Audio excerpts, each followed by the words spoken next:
Nah, Oke, halo semuanya.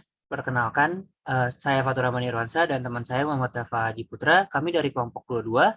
Di sini kami akan menjelaskan tentang object recognition dalam konteks image digital processing. Next.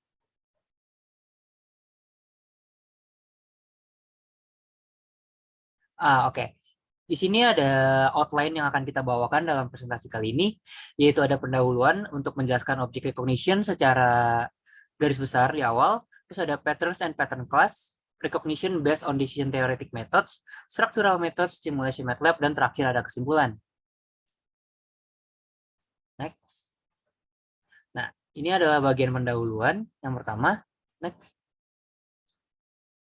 Oke, jadi untuk bagian object recognition sendiri yaitu adalah suatu metode untuk mengenali, mengidentifikasi, dan menentukan suatu objek dalam gambar dengan membandingkannya pada suatu parameter tertentu yang sudah tertera dalam sebuah data atau biasa kita sebut sebuah dataset.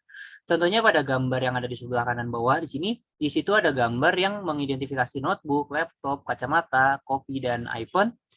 Dan itu karena dapat dideteksi karena sudah tertera dalam dataset yang telah digunakan. Next.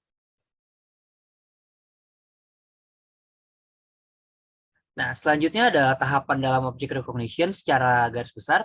Di sini ada klasifikasi dan tagging tahapan yang pertama dan kedua, di mana klasifikasi tersebut digunakan untuk mengenali satu kelas objek.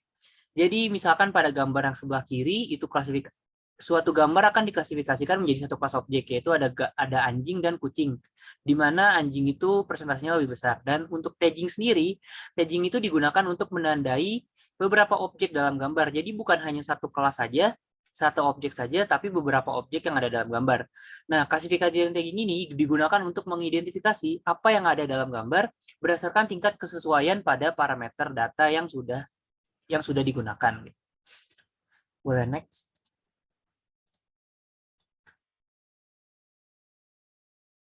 Boleh next. Oke, selanjutnya ada detection and segmentation, di mana pada gambar sebelah kiri ini detection itu digunakan untuk menghasilkan lokasi objek yang masih berbentuk box atau kotak, istilahnya mendeteksi lokasi objek ada di mana. Sedangkan segmentasi sendiri merupakan terusan dari detection, di mana pada segmentasi ini objek yang sudah diketahui lokasinya akan di-tracing pada tiap pixelnya. Jadi hasil tracingnya itu menyesuaikan dari gambar dari objek itu sendiri. Nah, kedua tahapan ini digunakan untuk menentukan lokasi dari objek yang terdeteksi, yang telah dideteksi sebelumnya. Next. Dalam object recognition sendiri, berdasarkan dari definisi dan tahapan yang telah disebutkan sebelumnya, maka terdapat beberapa hal penting, yaitu pola atau pattern dari sebuah objek yang menjadi acuan untuk mendeteksi suatu objek dan kecocokan antara objek yang dideteksi dari suatu gambar dengan dataset yang ada atau matching. Kemudian hasil dari matching tersebut akan diklasifikasikan dan ditentukan objeknya untuk diketahui dan diidentifikasi. Boleh next. Nah, untuk materi yang pertama akan masuk ke patterns and pattern classes. Next. Nah, pada pattern and pattern class ini memiliki beberapa definisi, di mana patterns itu sendiri merupakan sebuah susunan dari deskriptor pada suatu gambar atau biasa disebut juga sebagai fitur dalam pattern recognition. Sedangkan pattern class adalah family atau keluarga dari beberapa patterns atau kumpulan patterns, bisa disebut juga seperti itu, yang saling berbagi beberapa properti yang sama. Misalnya kayak kucing dan anjing yang bisa diklasifikasikan sebagai mamalia atau semacamnya. Dan pattern recognition sendiri itu merupakan recognition utamanya, yaitu untuk menentukan kelas tertentu pada pattern yang telah diidentifikasi. Nah, dalam penyusunan patternnya, yang biasa digunakan dalam pattern recognition atau object recognition, yaitu terdapat dua description, di mana untuk quantitative description-nya kita menggunakan vectors, dan untuk structural description terdapat strings dan trees yang untuk metode yang dapat digunakan. Boleh next. Nah, pertama ada pattern vectors yang merupakan quantitative descriptions, di mana sifat dari pattern vector sendiri ini bergantung pada pendekatan yang digunakan dan biasa dipakai untuk menggambarkan physical pattern atau sifat fisik dari suatu objek yang dideteksi. Contohnya adalah pola fisik pada beberapa spesies bunga iris, di mana di sini ada 3 spesies bunga iris, yaitu Iris setosa, Iris versicolor, dan Iris virginica, yang memiliki petal dan sepal yang berbeda-beda walaupun bunganya itu mirip-mirip. Dan hasil dari deteksi tersebut akan disimpan dalam sebuah vektor X yang yang dalamnya bernilai X1, X2 sampai Xn. Selanjutnya, proses pembuatan pattern vectors, di mana patterns ini dari patterns yang sudah terdeteksi sebelumnya akan dipilih deskriptor yang menjadi dasar atau base dari tiap komponen dari sebuah pattern vector. Nah, di mana karakteristik dari setiap patternnya biasanya akan dideskripsikan oleh properti yang bersifat struktural. Contoh properti yang bersifat struktural seperti fingerprint yang berdasarkan detail sidik jari pada setiap manusia yang berbeda-beda. Selanjutnya ada ukuran dan lokasi yang didapatkan dari informasi kuantitatif dan branching dan merging, di mana berdasarkan spatial relationship. Dan pada grafik di bawah juga hasil dari patternnya biasanya digambarkan dalam bentuk lingkaran yang dimana nilai jari-jarinya berbeda-beda, kemudian akan menjadi sebuah pattern yang dapat digunakan untuk mendeteksi suatu objek. Boleh next. Nah, untuk merepresentasikan sebuah pattern atau merepresentasikan sebuah pola, pattern dapat divisualisasikan dalam 2 bentuk. Untuk bentuk yang pertama yaitu memvisualisasikannya dalam bentuk tangga atau staircase, di mana pada bentuk tangga ini berdasarkan pada 2 buah elemen primitif. Contohnya pada di gambar ini, yaitu elemen primitif yang digunakan adalah string dan di dalamnya terdapat string A, B, A, B yang terus berulang membentuk sebuah tangga. Boleh di next. Dan untuk bentuk yang kedua, di sini ada representasi pattern yang kedua maksudnya untuk memvisualisasikannya dalam bentuk pohon keturunan berdasarkan pada pengelompokan atau pengurutan yang bersifat hierarki.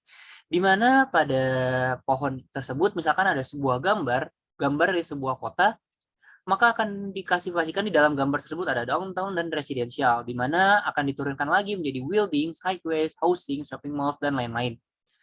Itu berbentuk seperti hierarki atau keturunan, atau bisa juga disebut sebagai family tree dari sebuah gambar. Bisa di next. Nah, untuk materi yang kedua, ini adalah object recognition based on decision theoretic methods. Jadi, decision theoretic methods itu sendiri merupakan sebuah recognition atau sebuah metode yang menggunakan diskriminan atau sebuah decision function untuk menggolongkan pola ke dalam sebuah kelas. Nah, pada decision theoretic ini dilakukan untuk pattern class omega W untuk menemukan sejumlah decision function yang berjumlah W. Jadi, persamaan yang tertera tersebut merupakan sebuah diskriminan atau decision function untuk nilai J 1, 2 sampai W dan Y-nya tidak sama dengan I. Untuk decision function yang dua decision function yang berbeda. Bisa di next. Nah, kemudian di sini ada matching, di mana matching sendiri merupakan salah satu metode pada decision theoretic yang merupakan sebuah teknik pengenalan objek untuk mencocokkan tiap kelas pada vektor prototipe. Jadi vektornya sudah ada sebelumnya, kemudian dicocokkan dengan vektor dari objek yang terdeteksi. Pada matching ini terdapat 2 jenis, yaitu minimum distance classifier dan matching by correlation. Next. Nah, pada yang pertama yaitu minimum distance classifier, yaitu mendefinisikan prototipe dari sebuah kelas atau menjadi rata-rata atau min vektor dari beberapa pattern dalam sebuah kelas. Di mana pada minimum distance classifier ini untuk menentukan sebuah vektor X atau vektornya menjadi anggota sebuah kelas akan digunakan Euclidean distance. Di mana persamaannya sudah tertera di gambar dan semakin kecil distance-nya maka akan semakin cocok. Jadi nilai distance tersebut akan menggambarkan kecocokan dari pattern untuk dimasukkan ke dalam sebuah kelas. Nah, selain itu, dalam minimum distance classifier ini juga digunakan sebuah decision boundary yang digunakan untuk menentukan minimum distance classifier, di mana decision boundary tersebut merupakan set hyperlength yang memisahkan data ke dalam kelas yang berbeda. Dan hasil dari decision boundary ini merupakan gabungan dari persamaan Euclidean distance juga yang digunakan, sehingga menjadi persamaan yang tertera pada di gambar yang kedua. Bisa di next. Nah, ini selanjutnya ada matching by correlation, di mana matching by correlation ini dilakukan dengan korelasi spasial. Nah, korelasi spasial ini maksudnya proses untuk menggerakkan filter mask di atas sebuah gambar, kemudian menjumlahkan elemen pada tiap titik. Jadi dari gambar yang ada di sebelah kiri, itu ada kotak kecil dan kotak besar, dan kotak kecil itu akan mengelilingi setiap pixel atau setiap titik pada kotak besar tersebut, dan akan dihasilkan nilai Y besar dalam kurung XY yang memiliki range min 1 hingga 1, yang akan dinormalisasikan terhadap template W atau gambar yang kecil tersebut dan image F atau gambar yang besar. Nah, di mana nilai maksimal dari hasil YXY atau vektor Y itu merupakan template dari W dan image F, atau ketika posisi W dan image F itu terdeteksi sama persis. Dan nilai minnya itu ketika sangat berbeda atau tidak memiliki kesamaan sama sekali. Nah, matching ini akan dilakukan pada tiap lokasi image seperti yang tadi telah disebutkan untuk menentukan base matchingnya. Nah, akan tetapi pada matching by correlation ini memiliki kekurangan, yaitu sangat sensitif terhadap perubahan amplitude F dan W. Jadi ketika ada perubahan sedikit pada template W dan image F yang digunakan untuk melakukan matching by correlation, maka hasil dari matching by correlation ini juga akan berubah karena sangat sensitif. Seperti itu. Untuk selanjutnya akan dijelaskan oleh teman saya, Dava Diputra. Baik, selanjutnya selain matching, decision theoretic methods itu termasuk memiliki metode-metode yang lainnya. Di antaranya itu adalah optimum statistic classifier.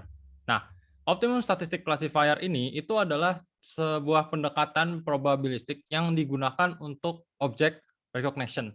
Nah, optimum statistic classifier ini itu menjadi bagian penting karena adanya kemunculan random dari pattern class yang ada di setiap kelas yang dideteksinya. Dan optimum statistic classifier ini itu sering digunakan untuk mengenali objek dengan error minimum untuk menentukan klasifikasi kondisi yang terbaru.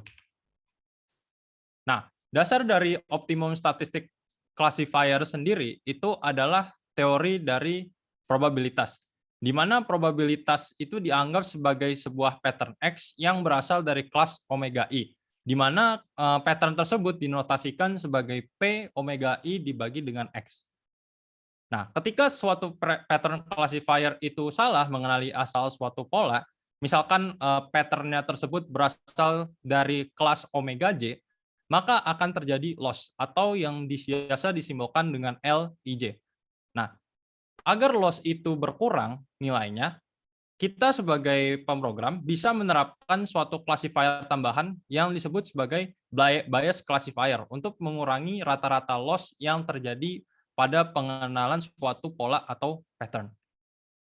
Nah, bias classifier sendiri itu akan menggolongkan suatu pola baru X dalam kelas omega I jika RIX-nya itu lebih kecil dari RJX-nya, atau RIX itu sebagai rasio dari pattern asal yang sesungguhnya itu lebih kecil daripada yang pattern yang salah dikenalinya.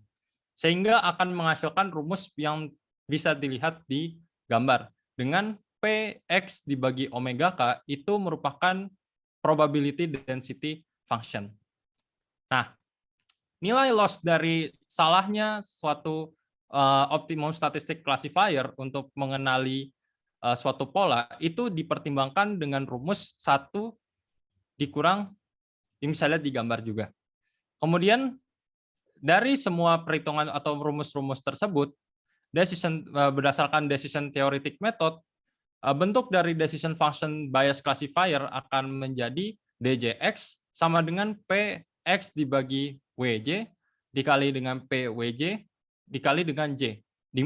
PWJ di mana J itu adalah nilai dari range 1 sampai dengan nilai maksimal W.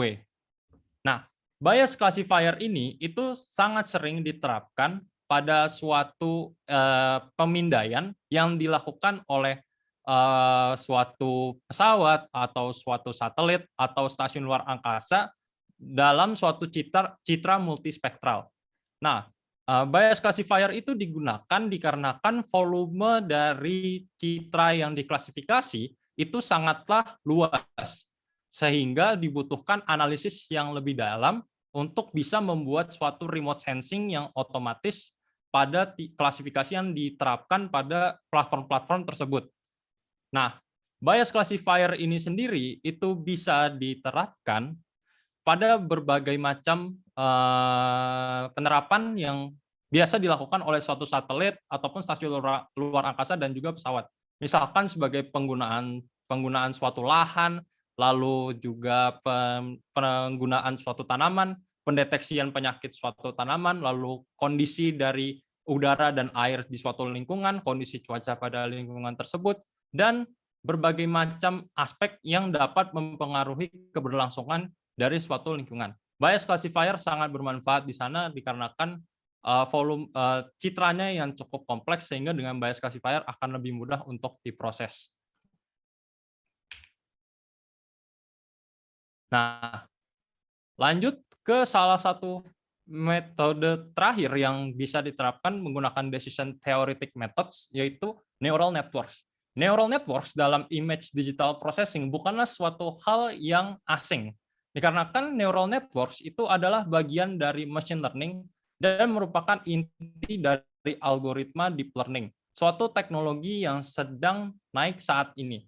Di mana machine learning itu sendiri itu adalah suatu teknologi yang bisa membuat suatu mesin itu bekerja layaknya seorang manusia. Hal tersebut dikarenakan adanya neural networks, yang mana cara kerjanya atau strukturnya itu tersendiri itu bekerja layaknya neuron pada otak manusia yang memberi sinyal satu sama lain menggunakan impuls. Seperti yang kita ketahui, neuron pada otak manusia itu terdiri dari beberapa bagian seperti dendrit, akson, dan akson terminal, di mana semua neuron pada otak manusia itu saling terhubung satu sama lain dan saling mengirimkan impuls ketika otak manusia itu bekerja. Nah, neural networks bekerja layaknya neuron pada otak manusia yang membuat suatu mesin itu bisa bekerja seperti otak manusia. Sebagai contoh sederhananya, manusia itu bisa membedakan mana orang yang termasuk dalam keluarganya, seperti orang tuanya, saudaranya, adiknya, kakaknya, dan lain-lainnya. Dan sama seperti dan itu membutuhkan proses yang cukup lama dikarenakan manusia itu bisa membutuhkan 1-3 tahun untuk bisa mengenali siapa orang tuanya, siapa adiknya, siapa keluarganya, dengan dia melihat secara terus-menerus. Nah, sama seperti manusia, mesin perlu juga di-training terlebih dahulu untuk bisa mengenali objek-objek yang diinginkan. Misalkan seperti ingin mendeteksi suatu tanaman yang terkena penyakit dan juga yang tidak terkena penyakit. Maka mesin tersebut perlu diberikan gambar-gambar yang bisa memberikan mesin itu gambaran bagaimana suatu tanaman itu yang terkena penyakit dan juga suatu tanaman yang tidak terkena penyakit. Sehingga dari gambar-gambar tersebut mesin bisa belajar mana tanaman yang sedang terkena penyakit dan mana tanaman yang tidak terkena penyakit. Nah, oleh karena itu neural networks berfungsi untuk bisa menjabarkan output mana yang perlu dipilih oleh mesin tersebut. Oleh karena itu, neural networks itu memiliki beberapa layer yang ada di dalamnya. Di mana neural network itu ada 4 layer, ada node, ada layer input, ada hidden layer, dan juga ada output layer. Setiap node atau neuron buatan dari neural networks itu akan terhubung satu sama lain dan memiliki weight atau threshold-nya tersendiri. Jika output dari tiap node-nya itu memiliki nilai di atas threshold-nya atau weight-nya, maka node tersebut akan diaktifkan dan akan mengirimkan data ke lapisan jaringan berikutnya. Nah,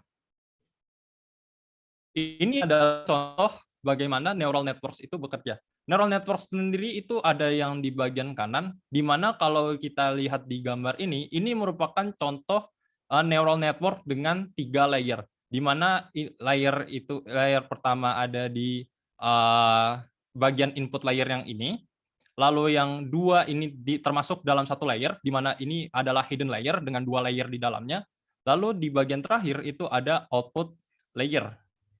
Nah, ini adalah salah satu neural network contoh untuk mendeteksi 4 gambar sebagai berikut. Di mana kalau dilihat pada gambarnya, ada gambar yang memiliki struktur rapi, seperti gambar yang di bagian atas, namun juga ada beberapa gambar yang mirip seperti gambar di atas, tapi memiliki yang cukup tinggi, sehingga bentuknya itu bisa dibilang tidak terlalu mirip jika dibandingkan dengan gambar yang sesungguhnya. Nah, dengan adanya neural network, gambar yang berbentuk mirip seperti gambar aslinya tetapi memiliki noise ini itu bisa dideteksi sehingga bisa terdeteksi layaknya gambar yang ada di atasnya. Nah, caranya adalah jadi input ini akan dipelajari terlebih dahulu oleh mesin yang mana setiap inputnya itu tersendiri itu akan membuat node-node yang berjumlah sebanyak 48.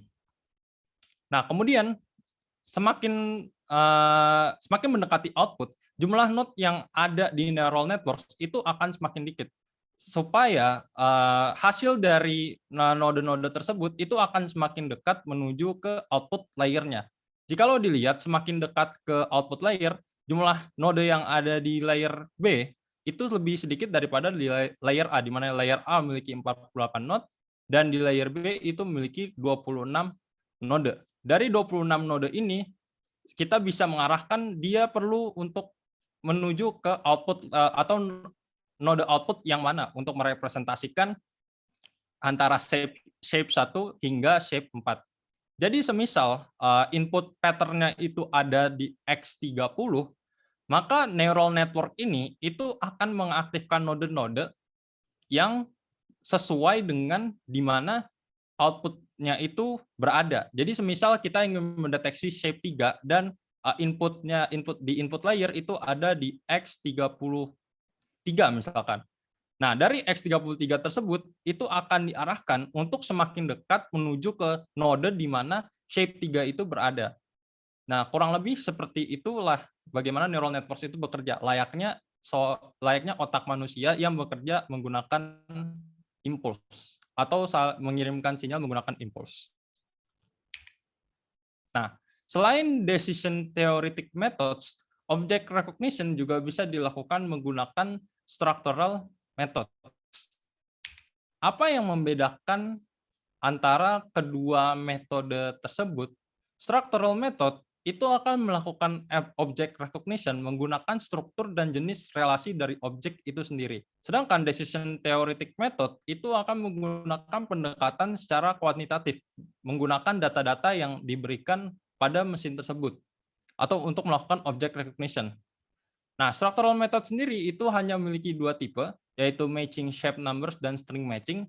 Dan decision theoretic method itu memiliki 3 jenis, yaitu ada matching, optimum statistics classifier, dan neural networks. Nah, matching shape numbers itu adalah salah satu deskriptor atau kode yang dihasilkan oleh tahap normalization dan difference code pada proses Freeman chain code. Matching shape number sendiri itu menggunakan degree of similarity atau biasa disimbolkan dengan K. Di mana degree of similarity sendiri itu adalah daerah antara dua buah region boundary yang dapat dijelaskan sebagai order terbesar yang memiliki shape number tetap dan memiliki inverse berupa distance atau disimbolkan dengan D kapital.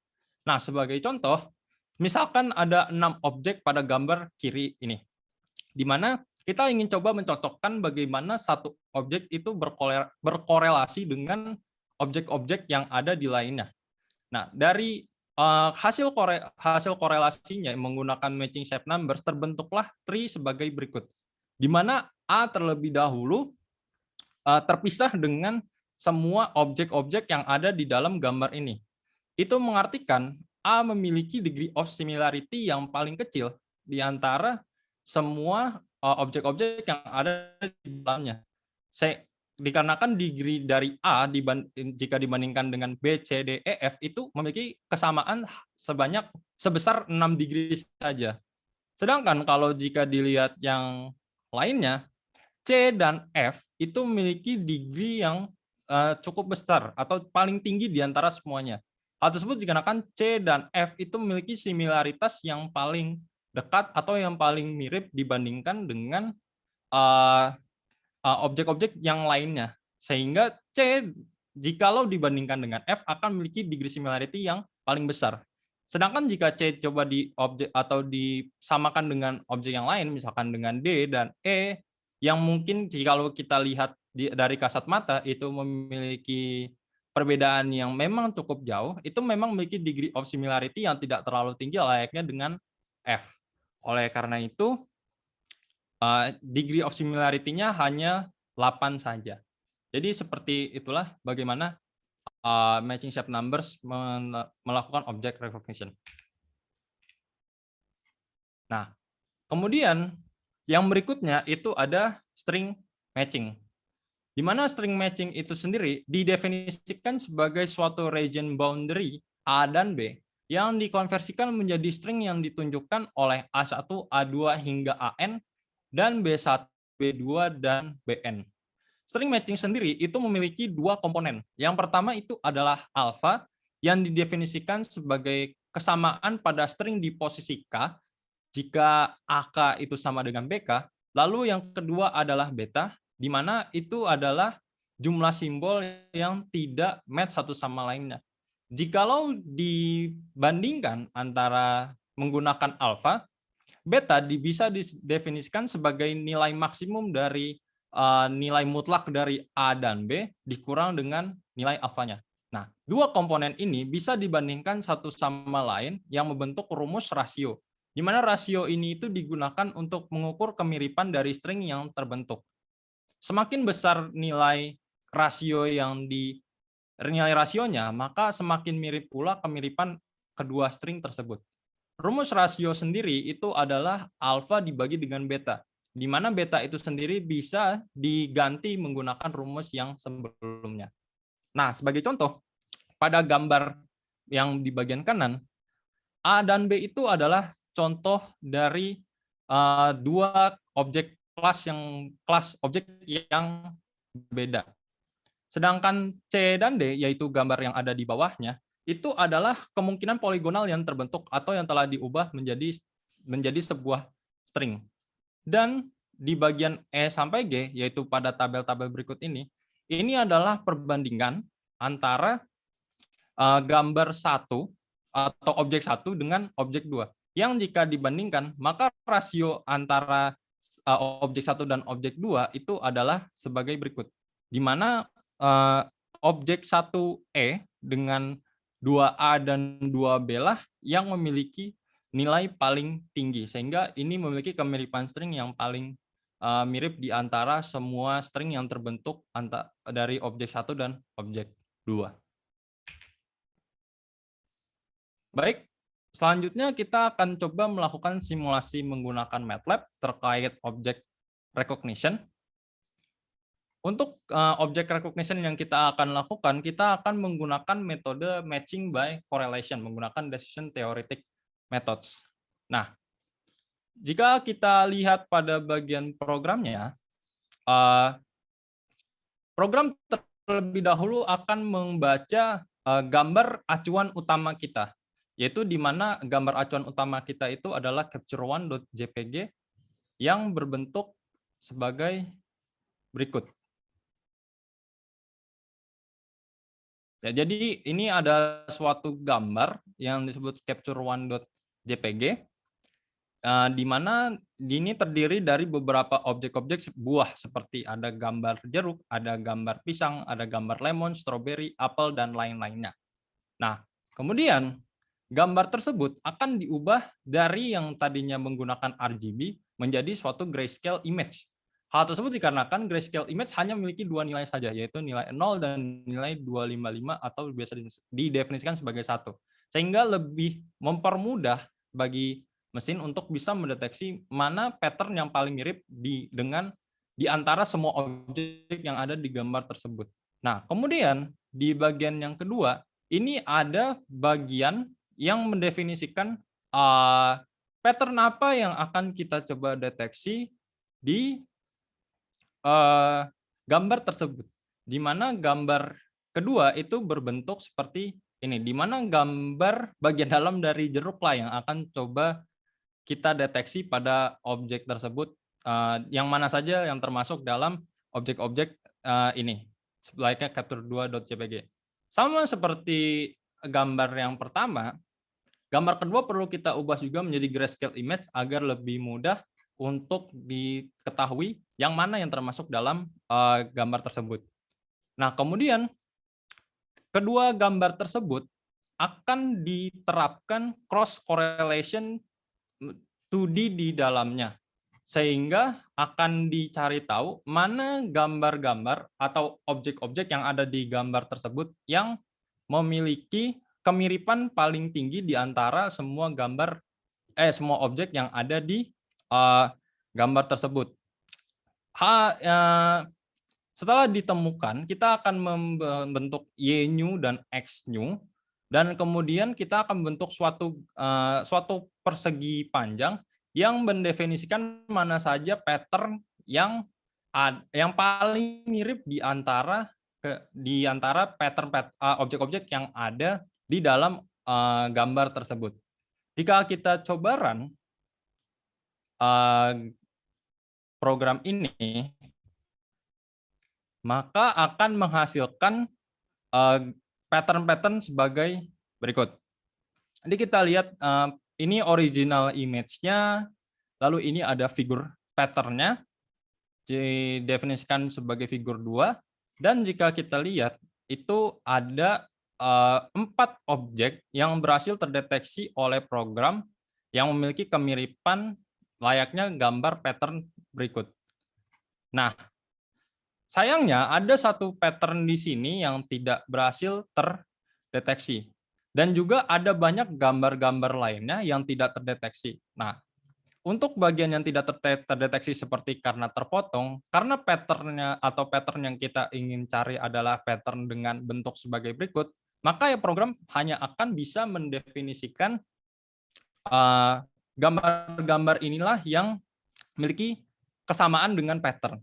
Sehingga walaupun beberapa objek itu memiliki gambar yang sama atau bentuk yang sama layaknya pattern yang ingin kita cari, tapi karena ada bagian yang terpotong, objek tersebut tidak akan masuk ke dalam pattern yang berhasil ditemukan. Sehingga hanya 4 ini sajalah yang berhasil terdeteksi oleh pattern tersebut atau oleh program tersebut menggunakan pattern yang sudah didefinisikan.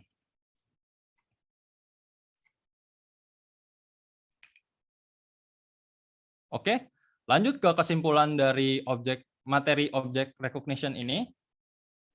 Kesimpulannya, bahwasanya tujuan dari adanya object recognition salah satunya itu berfungsi untuk mengklasifikasikan dan menentukan suatu objek dalam gambar, di mana objek-objek tersebut bisa saja didefinisikan secara khusus sebagai suatu objek dengan kelas yang berbeda satu sama lainnya. Semisal terdapat suatu gambar yang berisi suatu anjing, suatu kucing, mungkin ada suatu lumba-lumba dalam kolam renang, maka object recognition dapat berfungsi untuk mengklasifikasikan ketiga objek tersebut sehingga bisa lebih mudah untuk mengetahui mana objek yang terkhusus yang ingin kita cari dalam suatu gambar. Nah, dalam mengenali pola pada object recognition, terdapat 2 metode yang dapat kita gunakan untuk melakukan object recognition. Yang pertama menggunakan data kuantitatif atau yang metodenya disebut sebagai decision theoretic method yang terbagi menjadi 3, yaitu ada matching, ada object classifier, dan juga ada neural networks. Lalu yang kedua itu ada structural method yang terbagi menjadi 2, yaitu matching shape numbers dan juga string matching. Baik, sekian dari kelompok 22, kurang lebihnya mohon maaf. Terima kasih.